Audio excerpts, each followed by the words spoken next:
Taping the show early, so quarter end, Daniel. Big deal, by the way, because quarter end is usually soft to lower, okay, typically. And then you've got the first of the month. Well, Tim, no kidding. After the quarter comes the next month, and that's the first of the month. But it's usually a jumper trade, right? And the jumper trade, if you don't know, is a lot of institutional money gets put to work in the first 3 days of the month, and that starts obviously on the first, or whatever the first trading day of the month. Just happens to be a Friday. This is going to be a really interesting end of quarter. So I've got a lot of things I want to cover today, but first I want to jump right into trading. Then I've got some fraud to bring you, okay? Then I've got, there's a new candidate that's going to be running for president. I want to talk about that and its effect on the markets.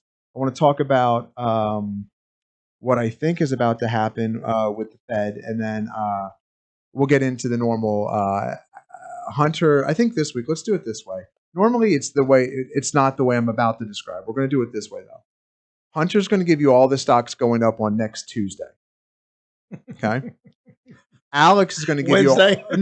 Alex is going to give you the same stocks, but they're going to go down Wednesday. So he's going to tell you which ones to hold on to and which ones to sell. And then Don's going to come in and clean it up and tell you when to really buy them and when to really sell them. So we'll do it that way today, okay? That way I think works. But before we start, Daniel, before I get into the actual trade, because I want to talk to you about something about this IPO club that I've got going on. I think, look at your screen, Daniel. Have you seen this?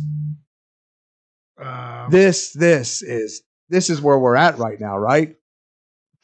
All right, hold on. For audio only listeners, can you describe this? I think you should. The voice, the narrator. Sure. Okay, so you've got that like sock puppet monkey meme. Sock, is that what it is? I don't know. Yeah, I'm pretty sure children's television show. That's a pretty good description. Yeah. Of a monkey kind of looking back off in the distance. Like he just farted in church. Yes, and then straight ahead as if he's done something horribly wrong. And the meme caption at the top says, 5-year-old, I wish I had infinity dollars to give people. And me would say that would wreck the economy. And the Federal Reserve is the monkey looking suspicious and looking like something's incredibly wrong here. And that's where we're at. We're going to come back to this cartoon because this cartoon encapsulates a hell of a lot of what took place this week. And we'll get to that. But real quick, so Danny, IPO Club is interesting to me because it's just a group on Twitter. If you want on Twitter in the IPO Club, this is not a service. It's just a group, an amalgamation of people that have come together because they like to talk stocks during the day in markets, and they build upon the things we discuss in the videos 5 nights a week. You can find them on our YouTube channel. Alex, YouTube channel, what do you do there?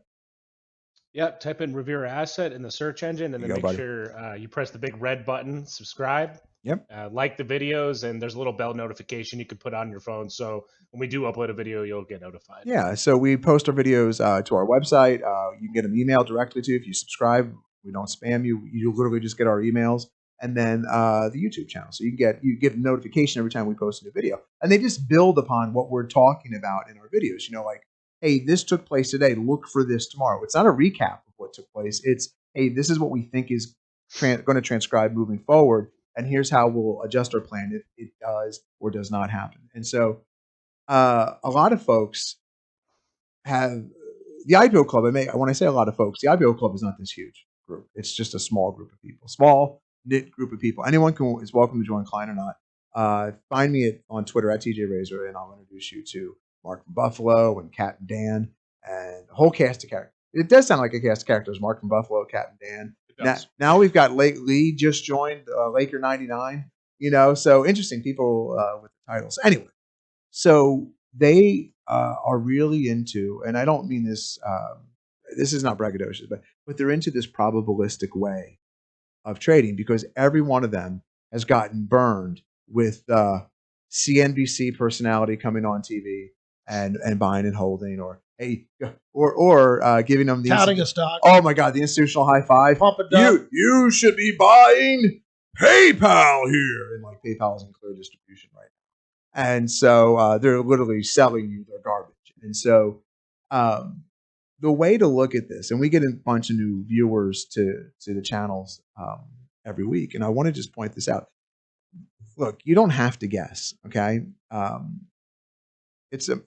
I know I'm very fond of saying it's a market and anything can happen, but I also believe in a probabilistic way of trading.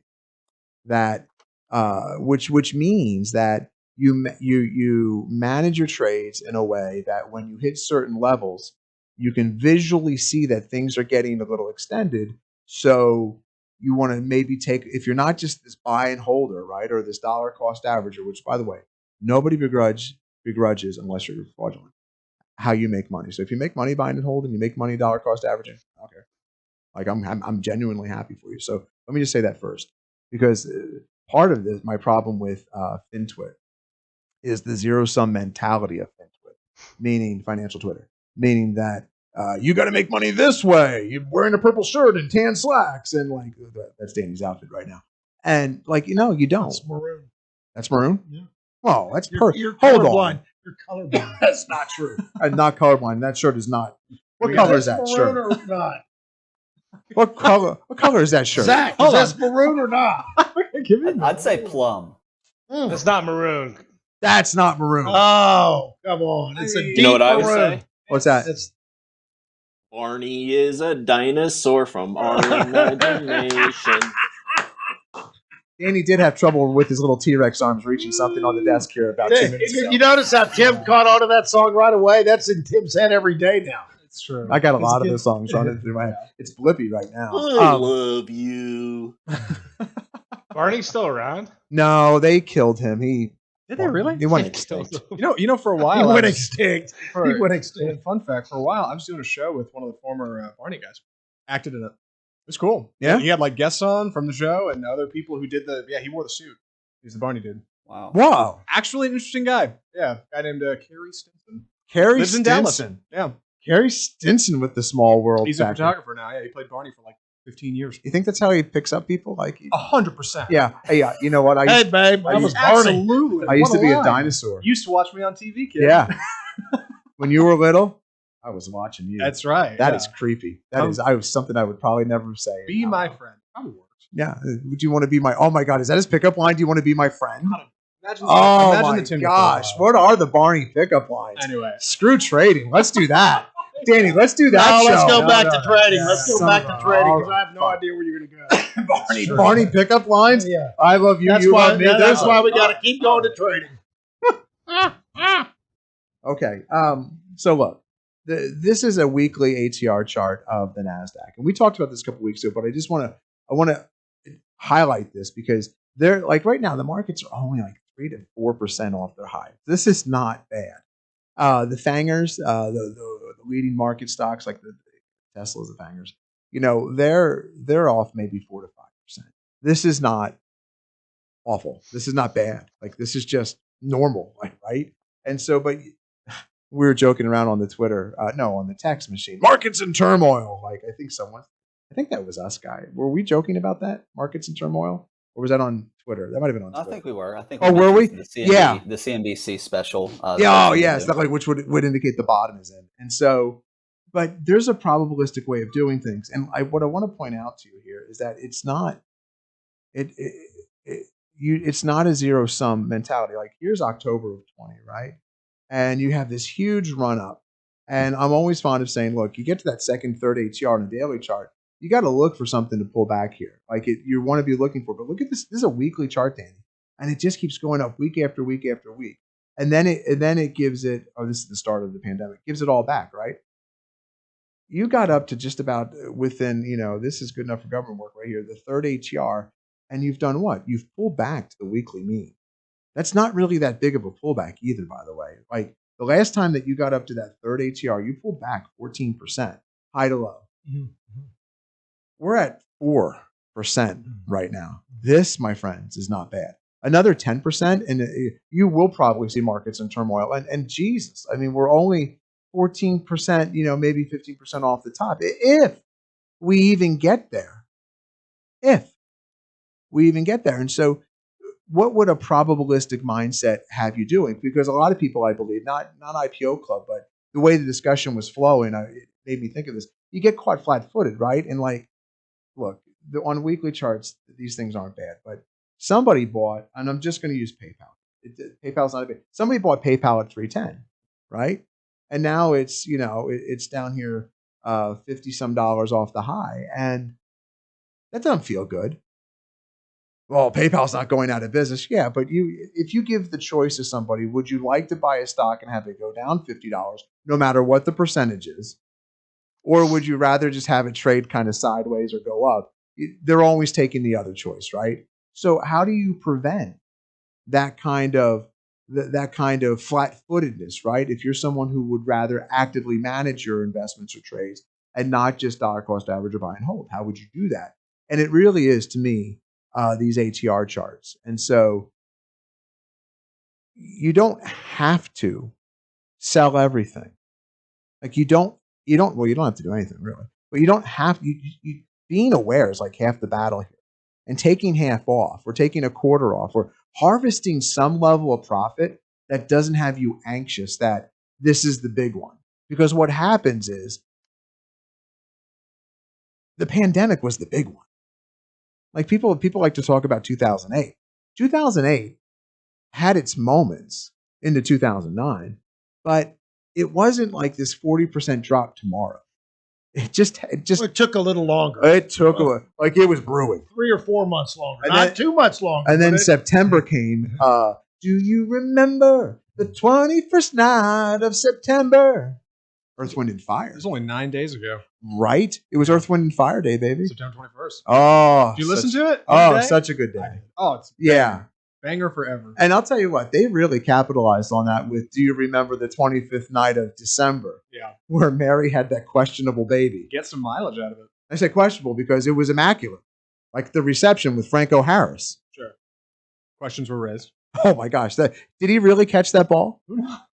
I don't know. Who among us can truly say? I can't. Sure, certainly not me. But it lives on in infamy. No. Okay, so really, you don't think he caught the ball?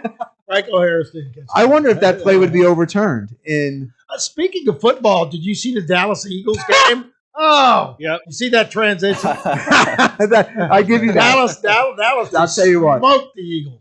Dak Prescott looks great. He did look. I'll tell you what. Did you watch? Do you get HBO?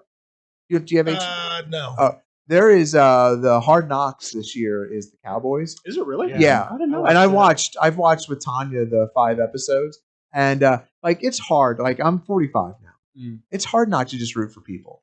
Like I know I like the Eagles. Yeah. But I'm kind of rooting for people. And like if you know anything about like the Dak Prescott story of like how like his mom and got to college and his brother. He's a nice guy. He's a good dude. Yeah. And it's hard not to root. And I was really getting worried that he was hurt. He's going to be too injury prone and not be able to come back. And he's looking really good right now. Hard not to root for. And I think Hard Knocks does a really good job of pulling out those stories.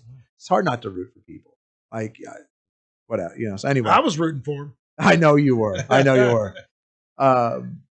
So look at PayPal here. So like third ATR, you're like, well, Tim, it pulls back to the weekly mean. We're still. The daily chart. Third ATR daily chart pulls back to the mean. Yeah, but if you sold some up here at 306, you can always buy back at the mean. Like you can always add back to the position. You can always, if you just blew out the position because you made your money.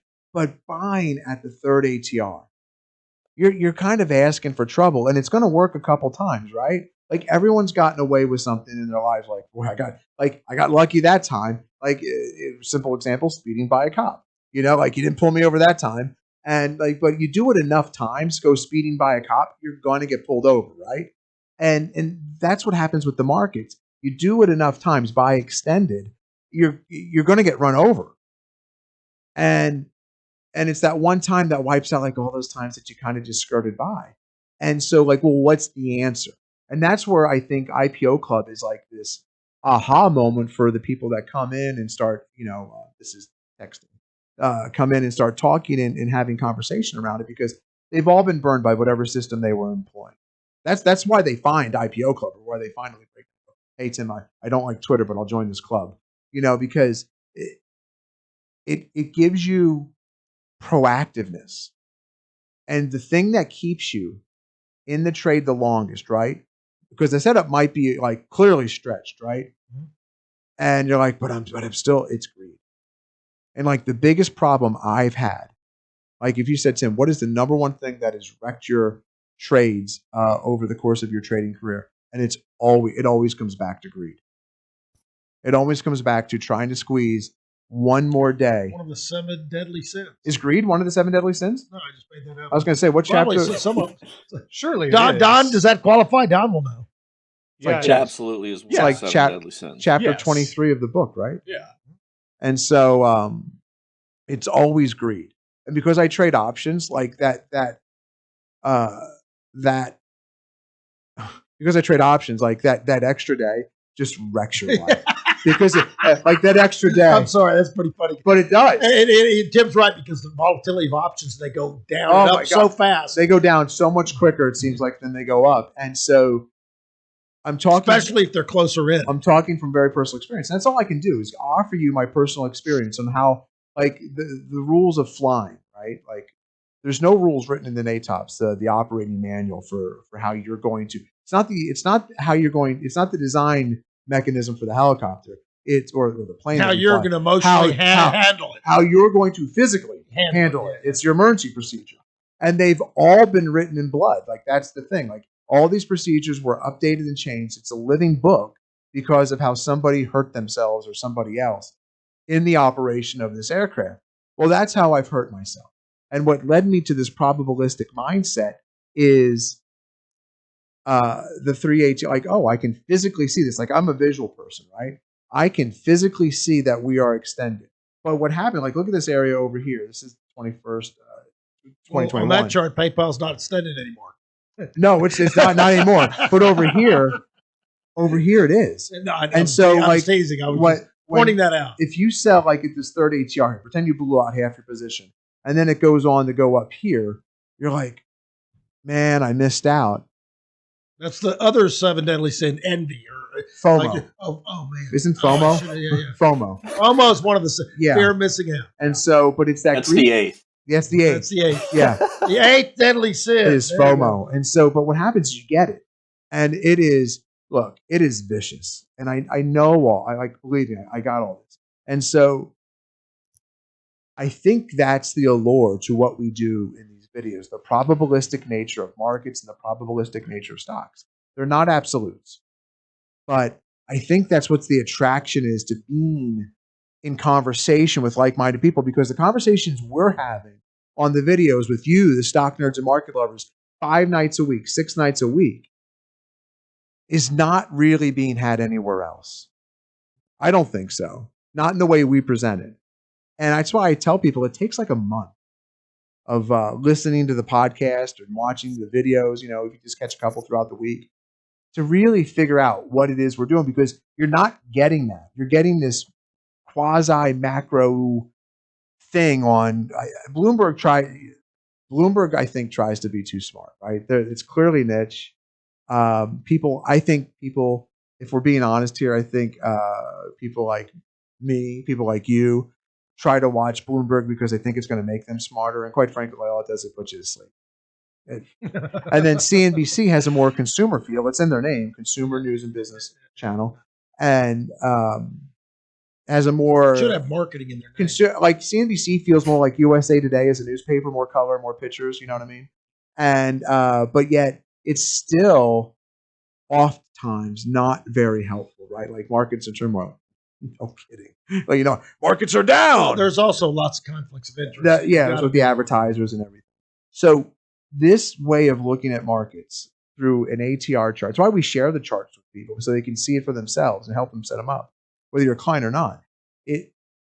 I think it's such a huge differentiator to what we do. It doesn't mean we're going to be right all the time. And by right, I mean, like, are we going to sell at the perfect moment? No. Are we going to buy at the perfect moment? No. Sometimes there's runners, and you got to know how to handle. There's always exceptions. But if you have rules to handle the exceptions, and you have rules for basic entry and exit, that's going to make your life so much easier right now, because the theories, and I'm going to cover the theories of what's happening right now in the economy and why it's going to hell in a handbasket are, I think, right now worse than when the market dropped last October right up to the election. Like, what does it mean, Daniel? Weekly sell-off, big sell-off. Is Trump going to win? Going to tank the economy? According to Millie, going to nuke China. Was that what the market was signaling? But thank God Millie stepped in, right? Can we just get a general that looks like he could fight? Can I say that? Can we get a general that looks like he could hold his own in a fight somewhere? Somewhere. Whether at a bar, whether at a noodle house, whether it's a daycare. He doesn't look like kindergarten. He doesn't look like he could hold his own in the ball pit at McDonald's. And And I think that that's the kindest thing we can say about this guy right now. Let's get some people in there that at least, because he's not doing the part, let's get some people that at least look the part. At least look intimidating. I don't want to throw out that there's a height weight standard in the Marine Corps for a reason, but there's a height weight standard in the Marine Corps for a reason. I digress. So now, did I piss off any of the audience with that? Well, I don't really care. You speak from experience. I do. You did your time. You did 3 tours in Iraq. There's a reason why you don't see fat Marines in uniform. The Marine Corps doesn't believe they can lead. It's only when they get out. Let's do some more pull-ups there. Hey, Tubby, let's do some more pull-ups. There's a height weight standard for. There's standards, Daniel. You got to be able to Who is upholding? You got to be able to pick up your buddy, and carry him. Maybe you got to pick up yourself. Yeah, right. I don't think Millie could run to a food truck. The only thing that dude's running to is the free buffet, a country buffet for military and veterans. So let's move on. So I got a bunch of Millie jokes. Lloyd Austin too. Let's not leave him out of it. It's like what is the chow like at the Pentagon that these people just balloon up? Too much coffee. Too much walking around with coffee, not enough doing. That's well, I could just go on. I'm not going to go on anymore. But I think a lot of people feel this way when they look at our leadership on television and go, who are we fighting looking like this? Anyway, which brings me back to the charts. There's a height weight standard chart in the Marine Corps. You better fit into it. And there's a height weight standard for your stocks, okay? And understanding where to maybe harvest some profits or potentially cut some loss. And I think people are on that precipice, especially if we close poorly this week. I don't know if we are, but if we close poorly, and let me show you something here, stock. I probably lost half the audience with that nonsense. Let me show you something here. Get to the stocks, Tim. Don't do politics. Politics is Danny's thing. I'm Danny's #1 fan. Oh, I'm sorry. I've gotten that email. I literally the voices I do are literally emails I've got. They want you to talk about you and Don talk about stocks. They want the economics and politics left. Oh, you know what? IPO Club had someone come in and say, I want to know what Danny really thinks about monetary policy. And I'm not kidding. That was actually what came over the transom this week. We'll get to that in a second, though. Okay, that's on the show notes. Sure. Here's the thing: if this is like a shanty bear flag, okay, and if this bear flag breaks, a shanty bear flag, yeah, because it's not really a bear flag. Okay, I just wanted to clarify. I wanted to make sure your terminology was what I thought you meant. Yeah. Okay.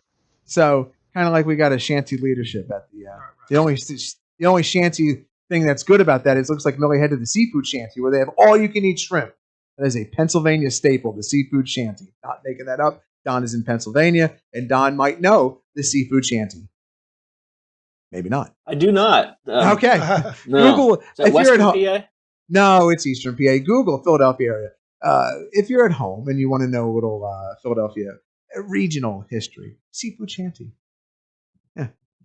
When I think of Philadelphia, I think of seafood. Well, listen, I mean, maybe the Delaware River. I don't know. Look, I'm just telling you what I grew up with. Commercial. Yummy shrimp from the Delaware River. Even Millie won't eat those. And so I gotta go wash my mouth out with soap. Or vanilla. Sounded bad. So if this little level breaks here, Millie Vanilli. Wow. Because girl, you know it's true. China, China, China, I love you. I'm doing pelvic thrust down there. You can't see them. No. Yeah. It so really sings blame it on thank God. Oh yes. Like we could go on. Okay. So the weekly charter. So you're probably going down to the 34 on the S&Ps, and that doesn't happen that often. So if you break the 21, which is that on a smaller time frame on a daily chart, looks like that shanty bear flag. Probably going down to the 34. The last time you went down to the 34, Daniel? Last October. There you go. And so, look, you can have some really strong rallies here. So what I'm about to say is trade your plan. That one means have a plan. And if your stops get hit, whether they're to the 3 ATRs in form of a stop, right? Like it's a profit stop, so to speak, maybe you consider taking some off the table. If not, to say have a plan doesn't help. But like, just because you hit the bottom 3 ATR doesn't mean you buy, because it can always go lower. These are just lines in the chart. Orderly markets follow lines in the chart. When everybody rushes through the door, or everybody tries to rush the door, literally these are just lines in the chart. Basically, when you get in a rapid bear market sell-off, right, they're all just lines on a chart. And I think that's what's happening. Well, hold on a second. I think that potentially could be what's happening, and so that's something right now stock nerds can go do. They can turn off the show right now if they wanted to and go execute on these charts. If you need them for Thinkorswim, Tim@RevereAsset.com. Okay, I'll be more happy to send them to you, or watch our videos. Right, and we've got videos on how to use these, a whole bunch of resources for you. Just hit us up, okay? But what could be some macro level stuff driving this? And we're going to talk about dollar and talk about yield. But this market is set up for the Fed that we have right now. This market is set up for Jay Powell and the Doves. And this market, what do you mean? I love him because that's a great question. Because the Doves will cry, just like when Prince sang about them. Yes. Was that Don? I hope that was Don. That could have been a dove crying. Could have been Don. It was. Could have been a dove getting stepped on. So Jay Powell and the Doves. Now I know there's some hawkish members of the Fed, but what they do is they turn off their mics when they're speaking, so no one hears what the hawkish members of the Fed have to say. Okay, but are there any left? No, we're going to get into that in a second. But is Esther George still there? Yes, she is. She will ruin Kansas City. I haven't heard her speak in a while. That's why they turned off her mic. I think they got her tied up in the closet. Well, you shouldn't, Danny. Let's be real careful there. Even I'm telling you to be careful there. So let me I got some notes here. Senator Warren threw out the first salvo of getting rid of Jay Powell. There's grumblings, right? Mm-hmm. Jay Powell's term is up in February. Mm-hmm. Here's what I think is going to happen. They're going to make a bigger issue of this insider trading. It wasn't insider trading. It was actions that don't pass the sniff test. Like don't pass muster. Like calling China. And so, and keep going. Just have China. Like when you call China, you just say, keep going means keep going on the stops. Oh, one stop. Hey Siri, call China. Calling China. No, I don't want the China shop on Royal Lane. That is a restaurant here by the office. So the Fed is set up to have accommodative means no matter what. Like that's what Jay Powell has signaled. Jay Powell didn't expect the insider trading thing to happen. It's not insider trading. The nefarious, the actions of his Fed governors trading on action that only Jay. Just buying right before they pull out the bazooka. Yes, and so I think that's people are gonna. Yet Congress can do it legally. I mean, they're all pointing fingers at the Fed. Are you kidding me? So. Well, that's the thing. Are you kidding me? Oh, this is what you do. You accuse others of doing the actions you're doing to take the heat off of you. Look, that is clearly a child tactic. Hey, Remy, who knocked that over? Nora. Projection, man. Yeah. Dude. Works great. Kids learning. And so the Congress knows what they're doing. And so they're going to make Jay the scapegoats. Jay fired. I don't care what they said. And this Rosengren, what a low life. I'm going to leave because I'm getting a new liver. Is it a liver or a kidney? One of the two. Anytime you throw out organ damage as the reason why you're going to go, why you're leaving the job, you had no intention of leaving until you're inside. Well, he was going to leave in a year from now. He was going to leave in a year. My organs are going to hold up for 364 more days. But now I've decided my organs are not going to hold up. What a low life. The very next day, Kaplan decided to leave. All of a sudden, my kidney, is it kidneys or liver? Someone tell me, please, because at first I feel bad. Now I don't. Because. Not brain or heart. We're sure about that? Yeah, no, well, if I only had some, like, no, he doesn't have a brain or a heart, or if he does, he certainly doesn't have a heart. His brain is clearly intact. He knew what he was doing, and he's above the law. All these people are above the law. That's the problem. They're beyond reproach. This guy is the ultimate yay for me, hell with you mentality. The ultimate eat them, let them eat cake type of individual. This is the lowest form of the lowest scum. And it's not illegal what he did. So there's no actions to be taken other than Jay Powell telling him you're fired.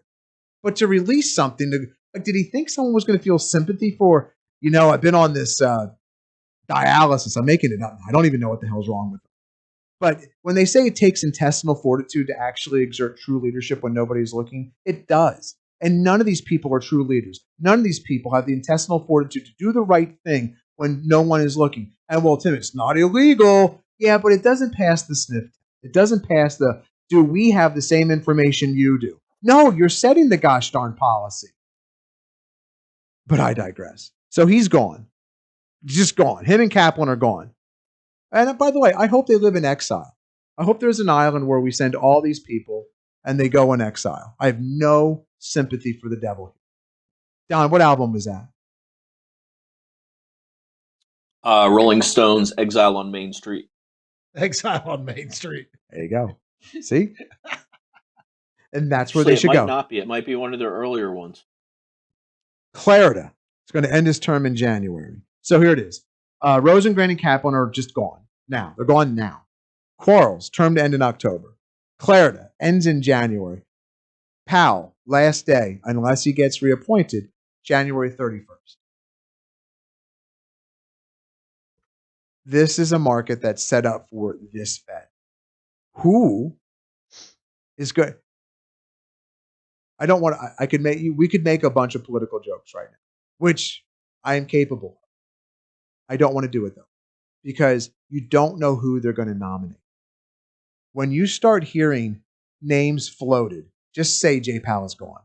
Okay? Like when they start having the conversation of who would replace Jay Powell, which I haven't seen yet, those are specific leaks from within the White House testing the waters of who the public and Congress would accept as the next Or Fed they chair. want to see if they will accept. That's what I'm saying. Yeah, it's a balloon test. Like they're going to raise the balloon, and does it fly or not?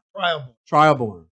And so, which, by the way, speaking of trials, Kaplan and Rosengren should be on one. Well, so should everybody in Congress. We'll get there. And so, what's sad about the whole thing is that? the American people put up with it and don't demand. They can't do anything. They're helpless to it. No. Let's not go down that rabbit. Hold on. You and I, at a surface level, are helpless to these shenanigans. That's why we need a convention of states. And pass a law and pass a law that Congress cannot pass any law on the people that they don't abide by. And IPO Club is happy. Danny is getting his thoughts out there. I'm not being facetious. They really actually want to know. So I think that if you see the markets have a quick pullback, like a pullback last October was 2 weeks, right? But a swift pullback, I think the real underlying reason is the unknown of January.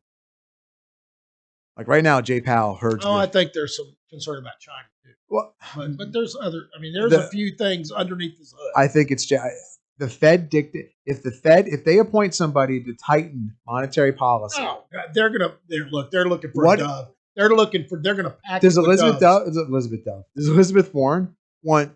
Because like her statement was, and I don't know how, she's like, you've made banking unsafe.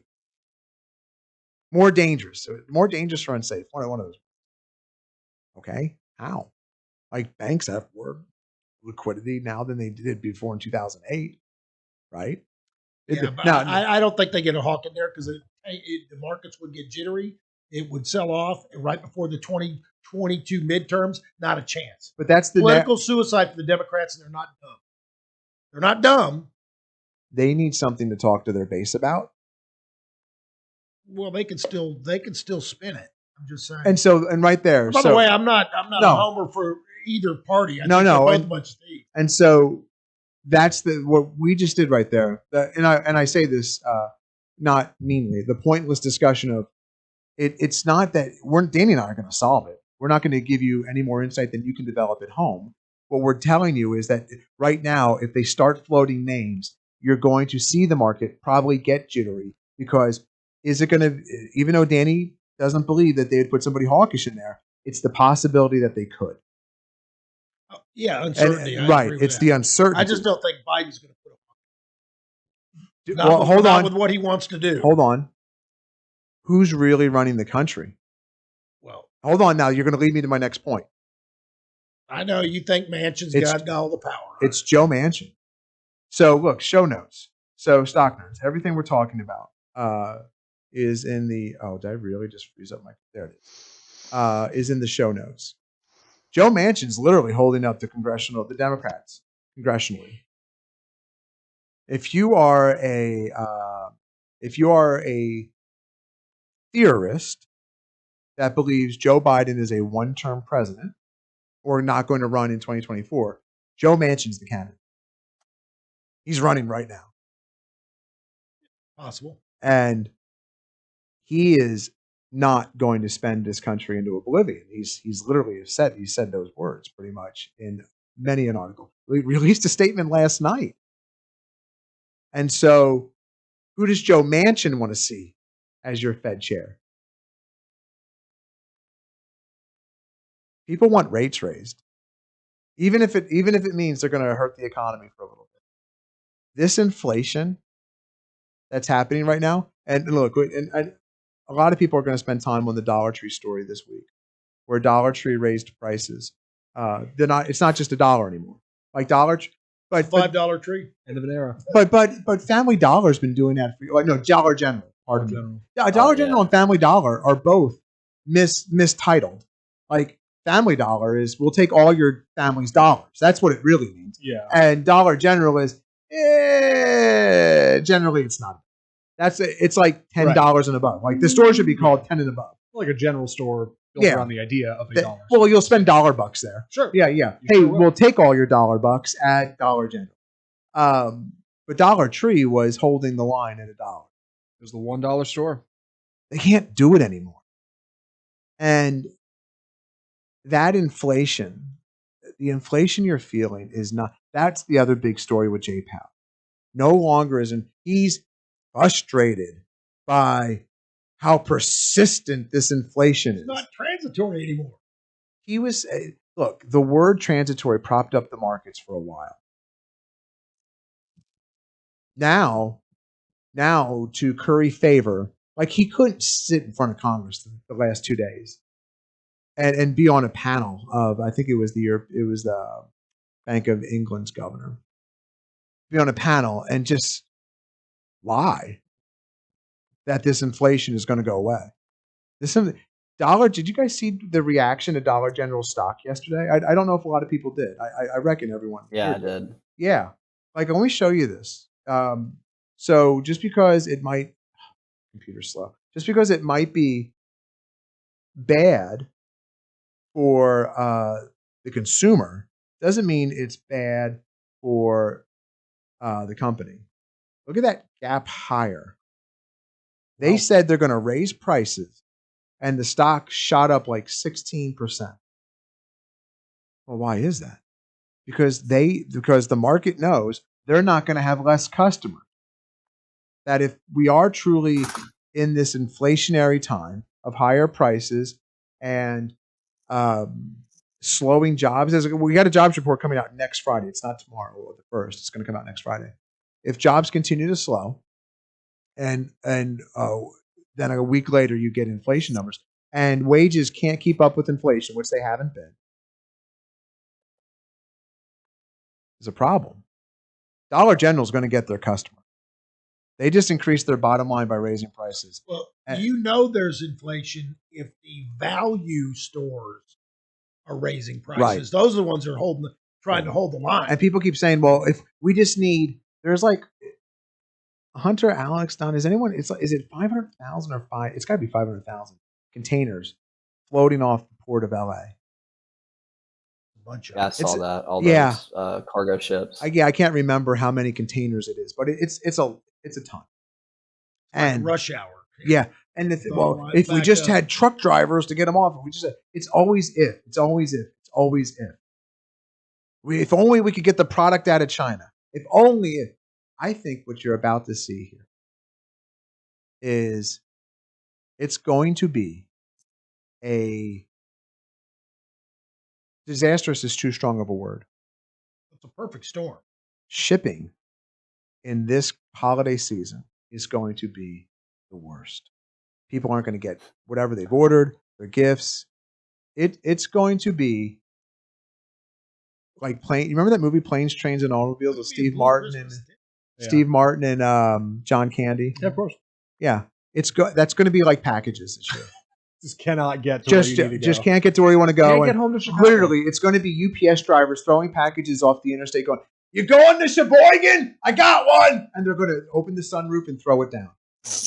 Like that's what's going to happen this year. Yeah. And you're going to order something and you're never going to get it. And you're going to see this all unfold on Facebook, where that's where people go to kvetch. And it's all going to unfold and it's all going to be anecdotal, but it's going to show up in the stock. And I think that you're going to see a small renaissance in American production, things produced here, things sold locally. I think you're going to see that this year. But I digress, because we probably should maybe make fun of General Milley a little bit more, or get to some other points. That Manchin's running. Dollar Tree is raising their prices. And like, all jokes aside, Dollar Tree is going to get their customer. There's a group that's going to shop there no matter what. I mean, come on, the decorations are like $1. Well, now they're $1.25, $1.50.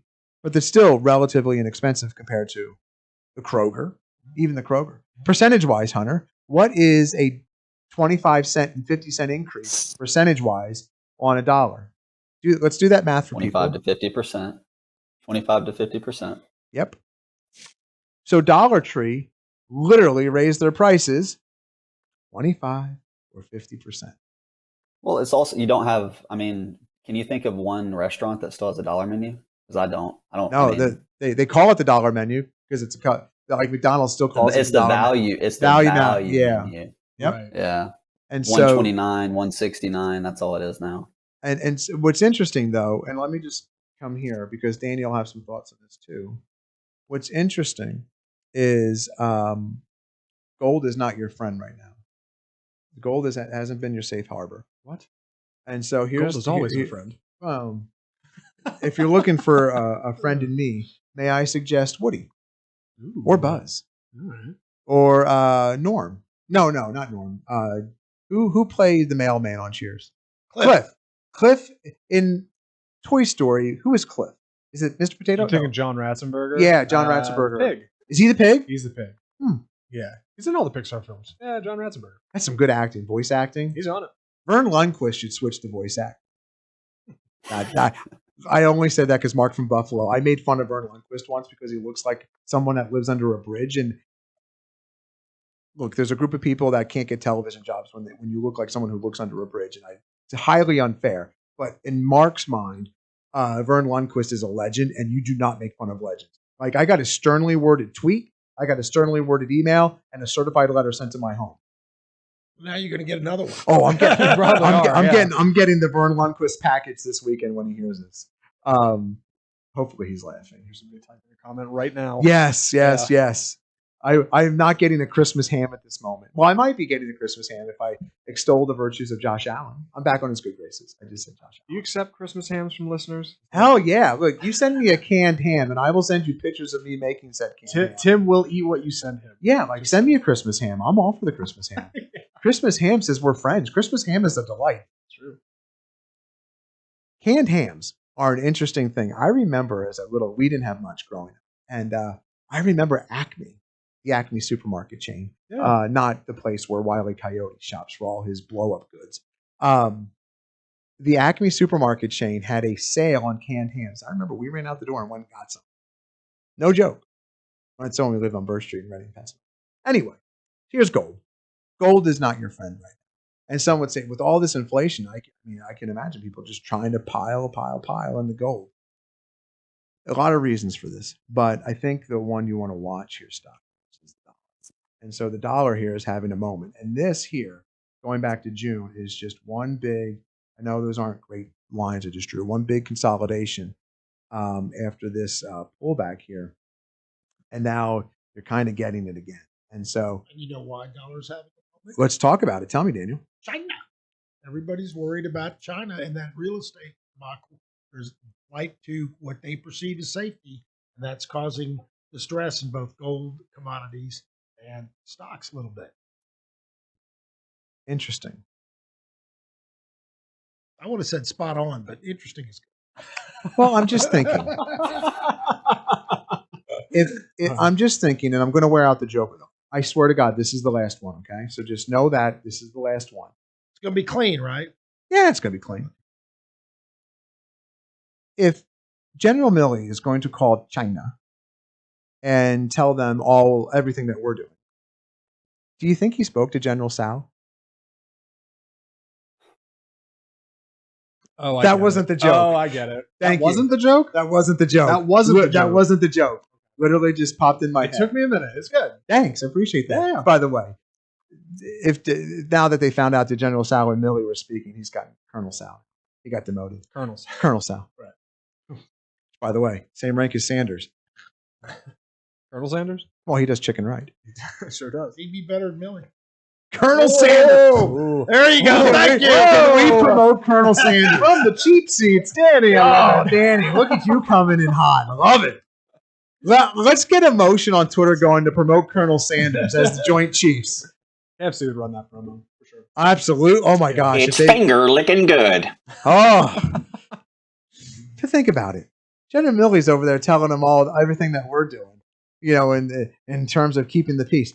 Not once did China tell General Milley, hey, we've got this deadly virus coming your way. Duck. Something to think about. Anyway. So this dollar, and as we pointed out last week, the dollar and the yields are going to go up in tandem. They're wed at the hip, and so you can see these are really these are bullish consolidations here. This dollar on an hour, this 10-year Treasury, that's a bullish consolidation, and I think the 10-year Treasury goes to 1.7. Tim, why do you think 1.7? I bring you, my friends, to an ATR chart. You're consolidating at the highest at the third ATR. Does that mean it's going to pull back? Look, I've seen enough of these ATR charts where they consolidate towards the highs. They don't give you any room to the downside, not yet anyway. And then they keep making their move. And I think it's this weekly chart you kind of want to focus in on. And look at this. Here is, I want to point you back to 2-1. And we talked about tech getting weak last week, right? And that was kind of the theme of the show. That's when tech started, like about the 15th of February. It was clear that tech was not going to be leading, right? Well, this is what TNX was doing. I contend that if TNX does that kind of move again, you're going to see even further weakness in really some of the most important stocks in the market.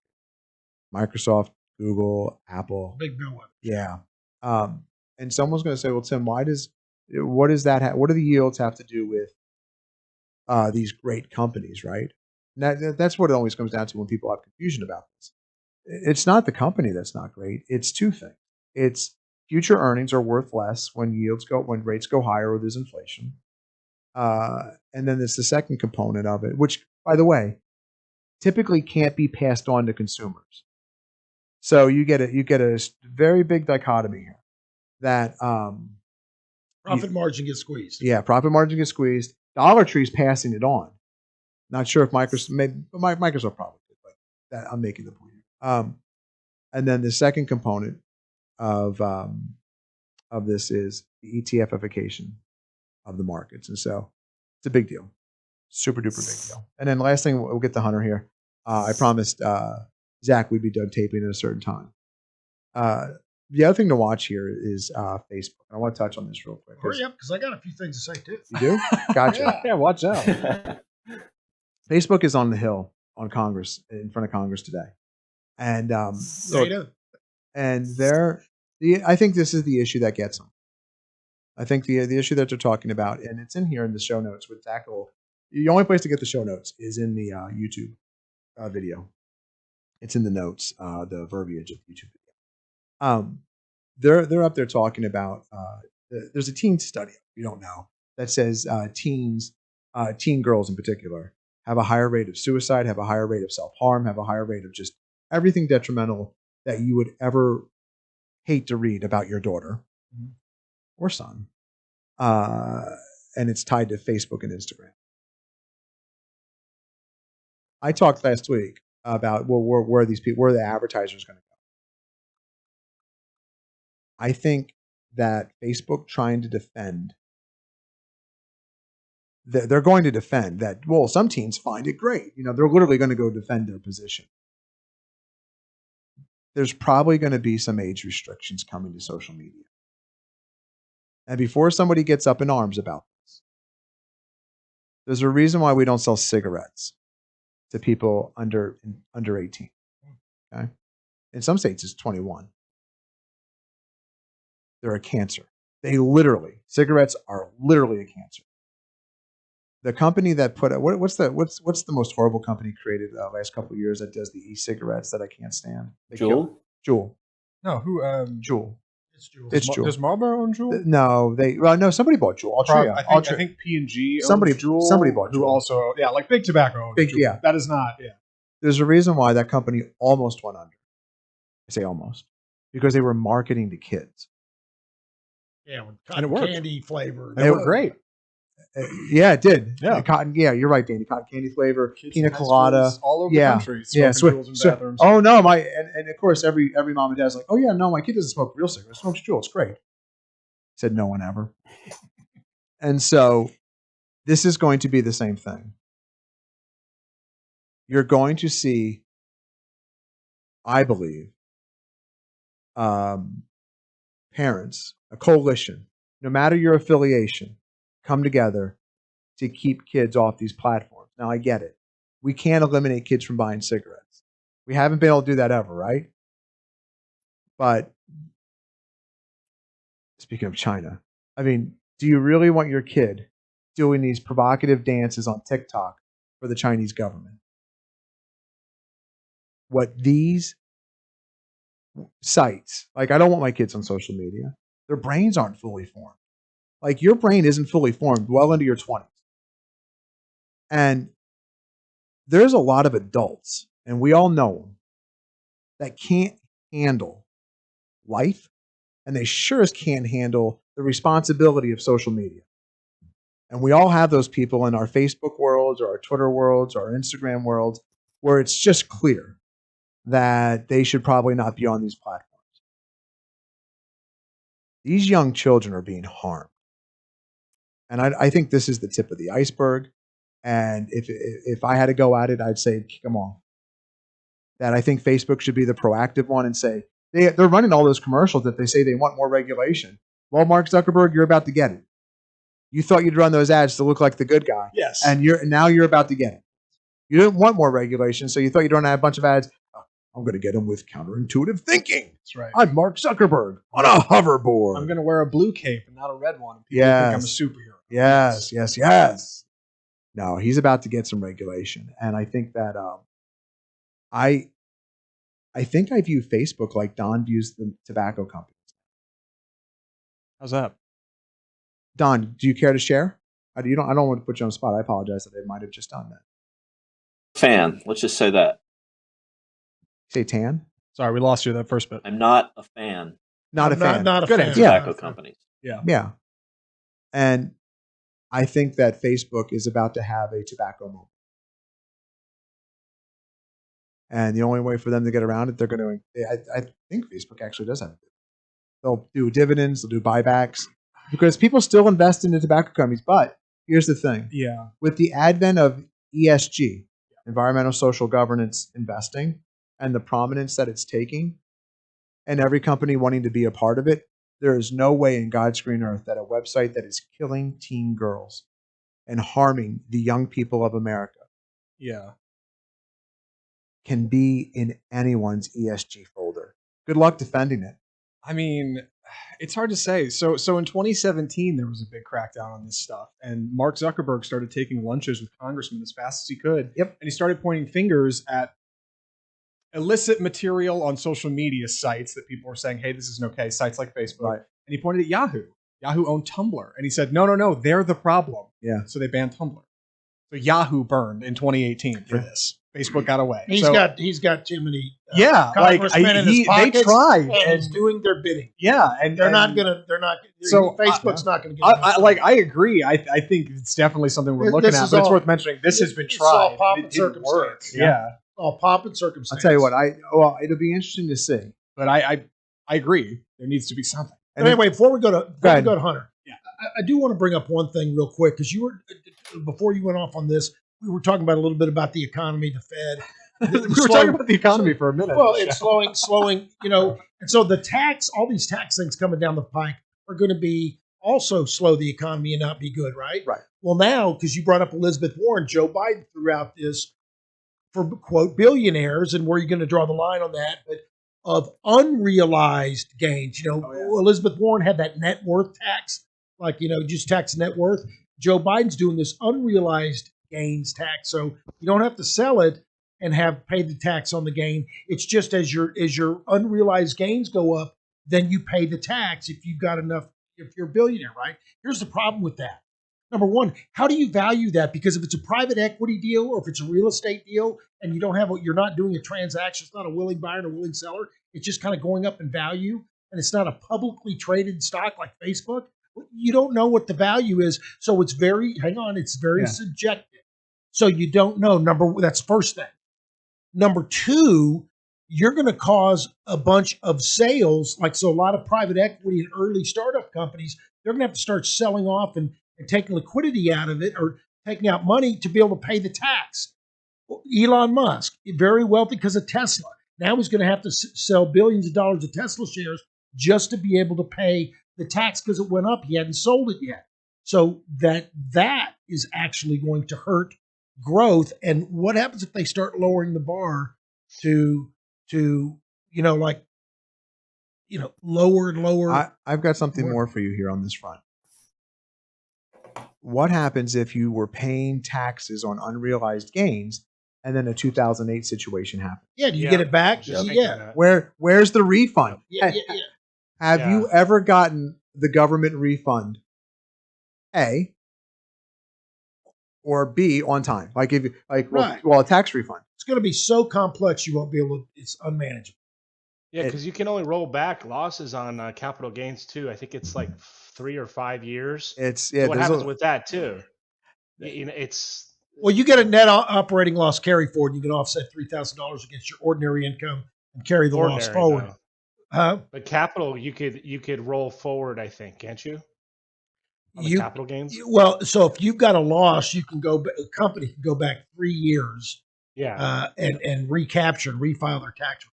Going forward, for individuals, you can offset future gains, and you can offset up to $3,000 against your ordinary. Yeah, that's going to be so confusing with the realized and unrealized. I don't understand. Doesn't really make sense. The whole point is the valuation gets very. It's as if, look at your screen. It's as if the markets are listening to our show live.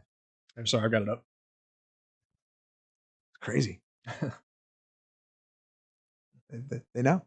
They know we're on the cusp.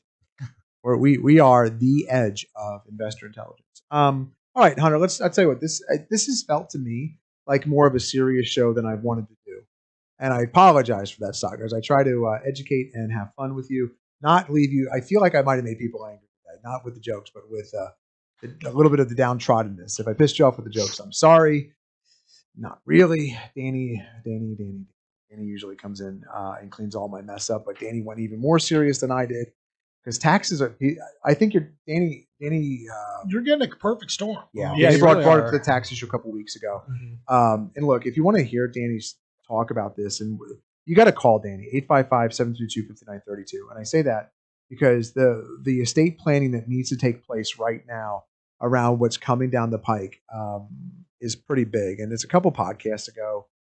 It might have been Super Stocks for Your Watch List. It might have been that show where Danny's talking about the tax issue. I think it was that one. Yeah, and it's a really big deal, stock. So, look, Hunter, I'm sorry I cut into your time. Take it away. I'm pretty quick today, man. Okay, let's do it. Yep. So there's not much that's working. I mean, you just saw the chart of the S&P there, not acting the best today. But what I'm going to bring you is the names that are working, and I've talked about a few of these before. And Tim, will you pull up SIVB for me? Silicon Valley Bank. Oops, if I could type it right. SIVB. Sunday. Come down to Silicon Valley Bank. Get your loans. Get your money. So, I mean, here's one that's consolidating near highs. It's about $15 off the 8-day exponential moving average, maybe a little bit less than that as the day has gone on. But this is one of the leading bank names. It was one of the first banks to really break out and have some volume. So keep your eye on this one. It may handle out a little bit. It made about a 10% move over the previous high. Go ahead. Hold on, Hunter. I screwed up. My chart wouldn't reset to where I wanted it to. That's what Hunter's talking about there, that really nice pattern on SIVB. And look, if you're like, well, Tim, you're talking about the market in turmoil, jokingly there.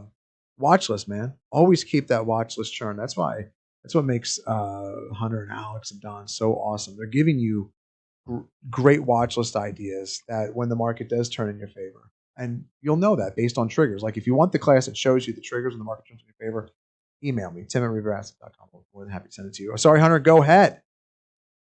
Yep, I got another bank, WAL, Western Alliance, also looking very good, showing relative strength today, obviously up a little bit, right at breakout level. 109.84 was the previous high.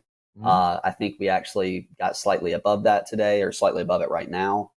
So two of the stronger banks here from the regional bank world. That's the KRE type of ETF, KBE, not the XLF. That's your more JP Morgan, Bank of America, those types of names. So, I mean, and the reality is right now, I mean, we've talked about it. A lot of the growth leaders, or not even just growth leaders, basically anything that's not oil and gas banks, for the most part, is not acting the best. So with that being said, I've got two oil and gas names to bring up here. LNG and PXD are the two we're going to look at. And there are other names that have had stronger or sharper moves, like, for example, Matador or Fang. But there's a really nice monthly breakout here on LNG. I don't know if you can pull it back and look at that, Tim. I think it goes all the way back to 2014. Yes, hold on. My clicking around there, I was pulling up the names you were talking about. Look at that. Oh.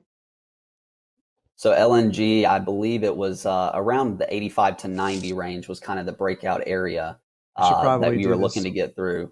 On a weekly chart instead of just trying to fumble through it on a daily. Here we go. There you go. You can kind of see the horizontal line across there and getting above that level, and with nice continuation today. And then PXD, Pioneer, is the other name here. Not as extended as the others per se, but acting well, consolidating, kind of like we looked at with SIVB over the last 3 or 4 days. So there are stronger names out there, but just be mindful that names like Matador, CPE, Fang, they are more volatile than these two names that I'm showing you just by nature. Their ATR is larger. So that's the two oil and gas companies. And then lastly, I've talked about these a few times and they continue to hold up very well. And this is the chemical agriculture space. So Mosaic, MOS, another nice consolidation right near their 52-week highs at least. Coming back close to the 8 here over the last 3 or 4 days. CF is another one. And all three of these charts here are going to look very similar for the most part. CF looking really nice as well, consolidating over the last 3 or 4 days right at 52-week highs. That's that 57 level. And the last one is NTR, Nutrien. Same story pretty much, consolidating right near 52-week highs. So some names that are actually working in a market that does not seem overall that healthy at the moment. When was the first time you mentioned Nutrien? We've been on Mosaic and Nutrien intermittently for a while, Don and myself. This sector has been strong. Obviously, Was it last over October? the last 2 or 3 months. I I swear. don't know. I don't know about that far. You might be thinking of like Darling Ingredients or I was thinking like of Darling. How's Darling looking? Consolidating that big move. Yeah. So I mean, a lot, and the tough part about this is if you look at like pull up XOP, for example. I mean, these are very, very vertical moves. If you look at a daily, you can see. I mean, this thing, it looked really bad for a month and a half or two ago, and then it's pretty much gone straight up over the last 7 or 8 days, more or less from 80 to 100 very quickly. So it just speaks to 2021. It's been a year of vicious sector rotation in and out. Like you go look at Nucor had a massive spike up, the steel producers, and then they've since fallen apart a little bit. What is Nucor? Not a little bit. NUE. NUE. Yeah. So it's just been a year where these sector names, these rotational names, get bid up really fast, really quickly in a very vertical manner, and then they've had a tendency to kind of fall apart after that. Not every time, but. So I would just be mindful of that with oil and gas. Obviously, it is very strong, but a lot of these names have made very, very big moves and very sharp moves. I mean, pull up Matador. This is a perfect example. MTDR, and look at what this has done over the last week. I mean, that's what, from 29 to 40 almost, roughly in the last 7 trading days. That's nuts. Pretty incredible move. So anyways, that's all I have for today. Just trying to find what is working, what's showing relative strength. That's what me, Don, and Alex are constantly doing, regardless of sector. It doesn't matter if it's oil and gas, they sell peanuts, if they sell whatever it is, we're looking for the strength. And right now, these are the areas that are showing strength. And then really, I mentioned growth stocks are not acting the best. A lot of them have broken down. What you want to be looking for in an environment like this is divergences from the weakness in the market. You want to look for things that are showing strength when the market is not, things that are above the 21-day exponential moving average when the market is not. And when I say the market, I mean the S&P, the Qs, etc. So that's what we're doing at a moment like this when things aren't looking great. Appreciate that. You realize the S&Ps have reversed about 70 points from the overnight highs. Just vicious, man. Vicious. Alex, who, by the way, as Alex gets set up here, let me tell you, Alex is having a rough go. Found scorpions in his bedroom. Not the music group. Scorpions were a music group, right, Don?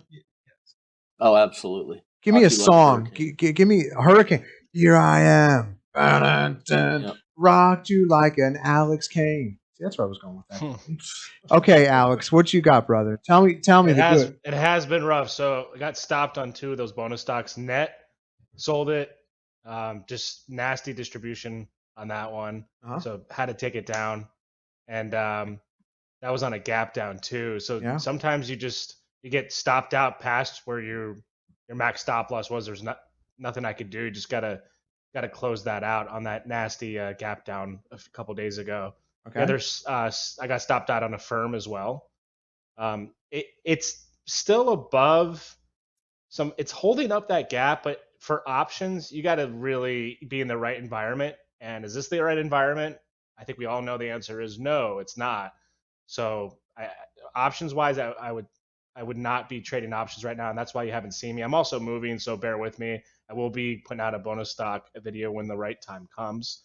Also, the market's not really giving me anything. The other 2 stocks actually have held. Team and PANW, I haven't done anything. I've been holding. They really haven't given me a reason to sell, so I haven't sold those. I disagree. No, I don't disagree that you're not busy. I think that. By the way, Pawn is Pawnbrokers Exchange, which apparently is not a PAN. No, I know. I'm dyslexic. There we go. I wanted to go over something with the option side for the viewers. Yeah. So I had a friend ask me what a gamma squeeze was, and I just want to explain that real quick for the listeners. So what happens is on the option side of the market maker, if people are buying a lot of out of the money calls and they're selling those calls to you, they create they have then a negative delta. So let's say and delta is how much the stock of the option will move for every dollar the stock moves. So let's pull up, because I want to pull up the stock I'm going to be talking about. Pull up GoGo. You mentioned this the other day, and it really sparked my interest. So let's say you buy the $20 out of the money calls, and the delta on them. Let's pull up the Octobers, and let's say the delta on those are what? I think they're probably 50 cents. That's what my guess off the top of my head. Yeah. So let's say, okay, they're 38 cents. So for that option, let's say they sell one to you. Okay.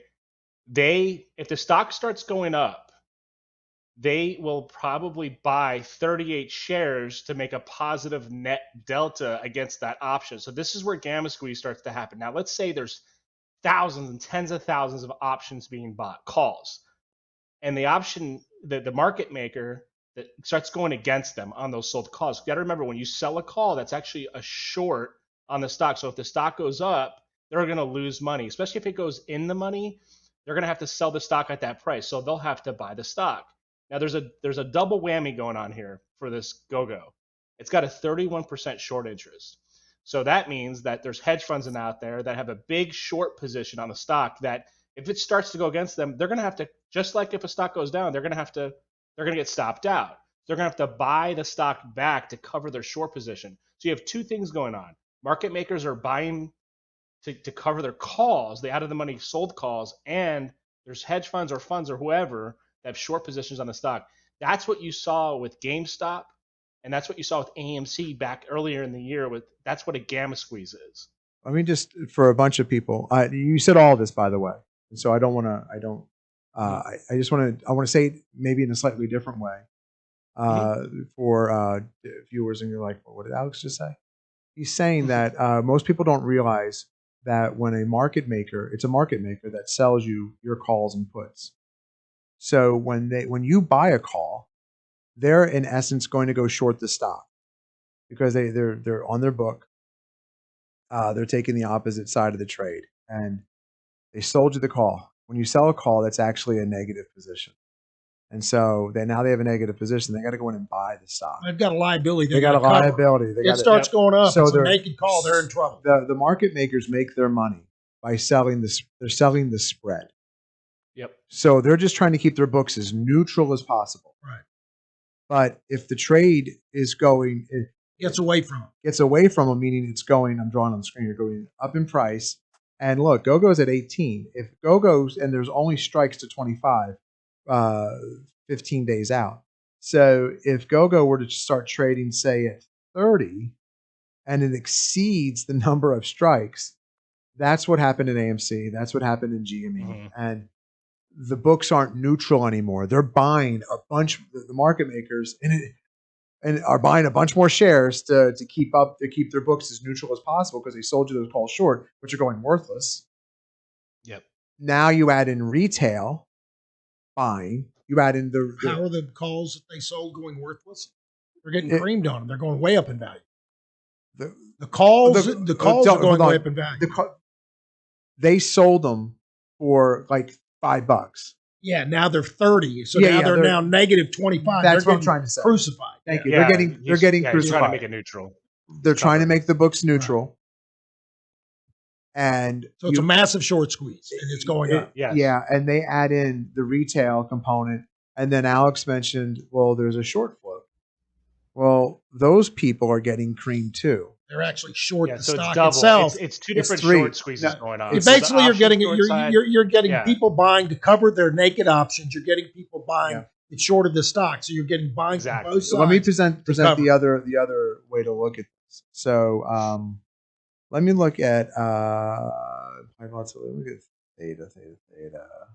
So the theta on you're losing like the theta on these calls, they're out of the money. So here's you're losing like every day that this option doesn't trade. Look at what you're losing in theta.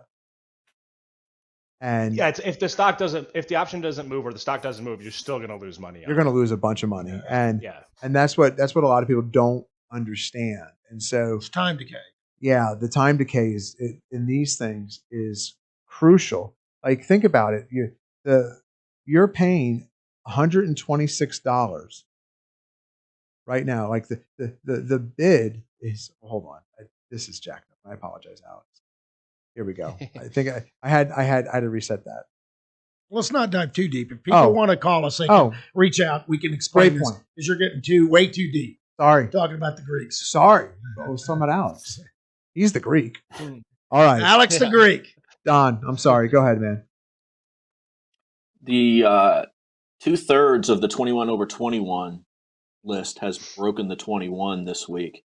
And that's pretty indicative about what's going on with the market and also what's going on with leaders. So working on rebuilding that for Friday night's video. Be sure and tune in. There will be quite a few changes.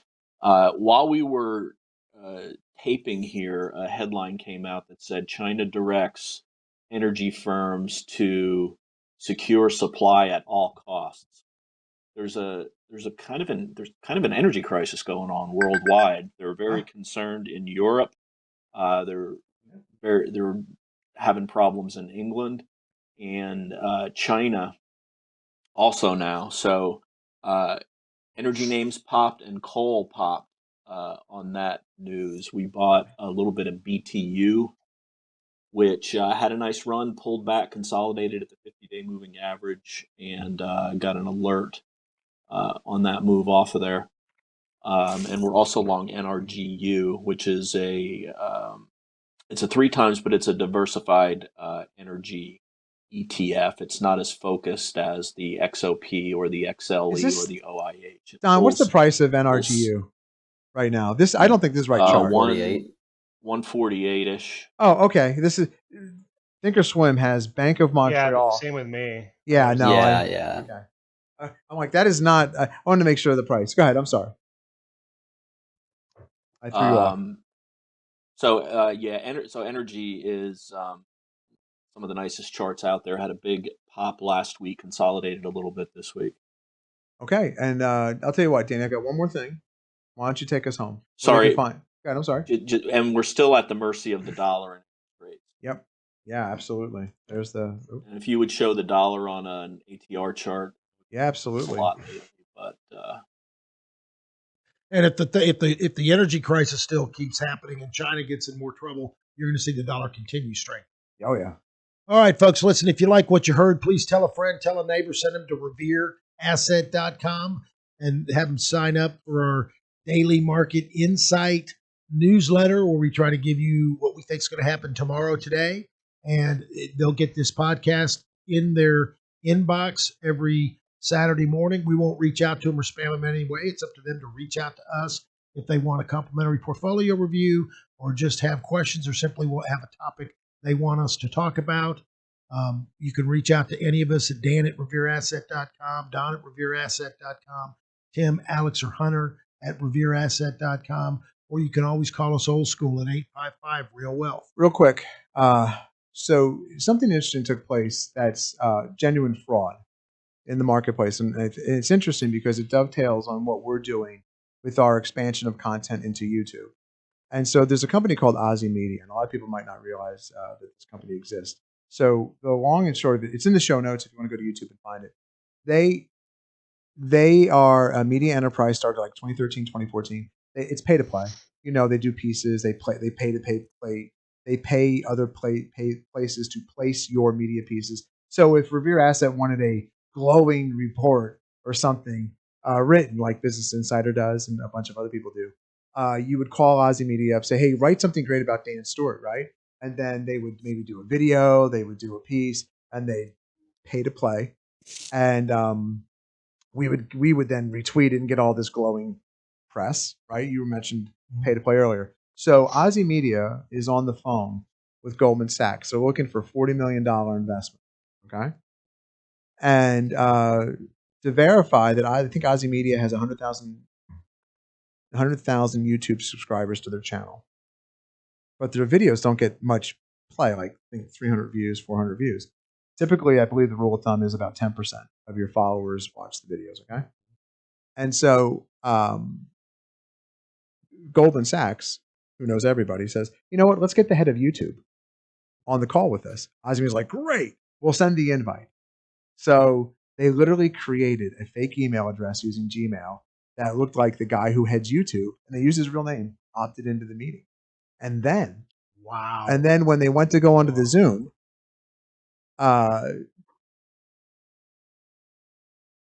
Keep going. Okay, I don't know what that was. All right, I'll be honest. I pulled up the OZY Media YouTube page. Oh, okay. It looked like I was just about to say that was yeah, OZY Media. yeah, that was yes, it was. Okay. I wanted And to see then, what was going on over there. And then Goldman Sachs gets the Zoom up, and the head of YouTube, in theory, can't log on to the meeting. So he sends a quick note and says, "Hey, can we just do a normal conference call?"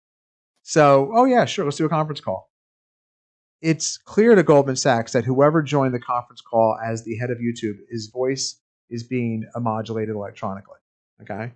And so Goldman gets suspicious. They call because they know everybody. They literally call Google. They call the secretary of the guy who runs YouTube. And the guy gets them and goes, I don't even know who this company is. What are you talking about? I don't have a meeting. And so Goldman then refers it to the FBI. And then, of course, Google's now launching an investigation too. This is the fraud. When you start looking for an investment and selling pieces of your company, those are securities that you're selling. There's people going to go to prison for this. And so I want to talk about our YouTube channel for a second. We do not engage in this.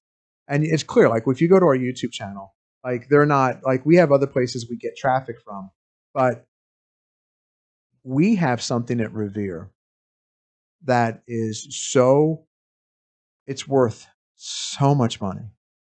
You can't buy it. What we have in authenticity is something that every brand wishes they could have. And you cannot buy authenticity. You can't buy what we offer you every week. You can try to emulate it, but people see through it.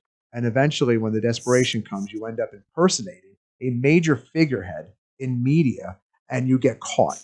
And they're going to go to prison. You watch. They're going to put... You can't smite gold. You can't try to defraud Goldman and don't think there's going to be any legal ramifications. Like that was bold. That man. Well, right, because the joke would be Goldman knows every crime in the book. But look, nobody thinks they're going to get off a conference call. Allegedly, call the FBI. Like nobody, yeah, but this is like you can't like. I look at our numbers, like so. I'm the one who posted videos every night to YouTube, and I'm trying to drive traffic. Like I would love it if all of our videos had a gazillion views and we were the most popular thing. And I watch other people's YouTube channels. I'm like, what are they doing that we're not?